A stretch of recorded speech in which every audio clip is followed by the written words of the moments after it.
Hi, everybody. I'm Reed Cowan. So right off the top, a live look at the White House, where the Biden administration faces more fallout from the president's remarks, calling Donald Trump supporters garbage. Here's a reminder of what President Biden had to say. The only garbage I see floating out there is his supporters. His demonization is seen as unconscionable.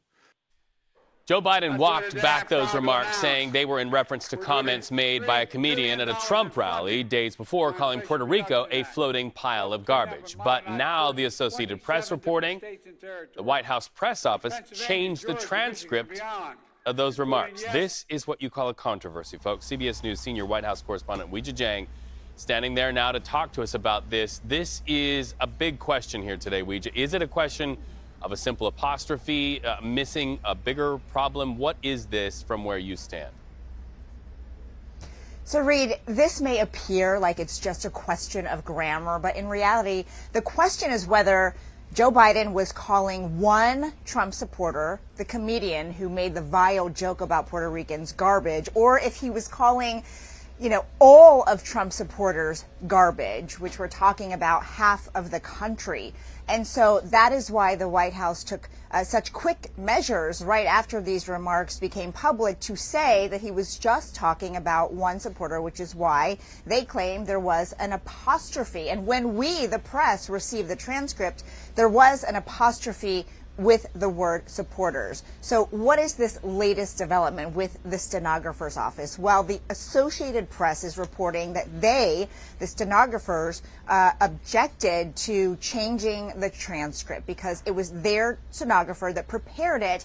And then the White House looked at it and said, wait a minute, we want to change this. And now Republicans are saying you can't do that in order to have a more politically savvy message. Of course, the White House maintains that they, were trying to reflect what President Biden meant. But we do have a statement from the stenographer's office, Reed, and they say that it was a breach of protocol and spoliation of transcript integrity between the stenography and press offices. Because remember, these guys who transcribe everything the president says, who take it in real time, they are not part of the White House communications and press team. They are just doing, what they can to get every single word that the president says. So the issue is why the White House changed what the stenographer wrote. And you're right, this is a big deal because, again, we're not talking about just an apostrophe. We're talking about whether Biden was calling one or tens of millions of Trump supporters garbage.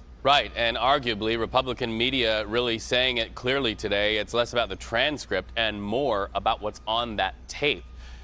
And by the way, we should note that Vice President Kamala Harris was asked about this. Our crews asked her about this. She highlighted the fact that the president had clarified his comments, but then made comments of her own saying she doesn't like rhetoric of this type at all on either side.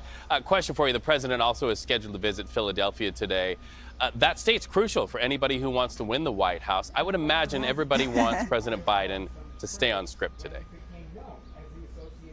So not only is that state crucial, but the city of Philadelphia, Reed, could really make or break it for Vice President Harris in terms of winning the state and then winning the election. And it might be a coincidence that he's going there because this is not an official campaign event. This is a White House event during which the president will talk about how his policies were able to save about 30,000 pensions in the state of Pennsylvania for union workers. But of course, when you're talking about 4 days out from the election, it's not really a coincidence. Again, this is the center of the universe for Harris's campaign. And so he will be talking about how the Biden-Harris policies have saved now in total 1.2 million pensions for people across the country, Reed.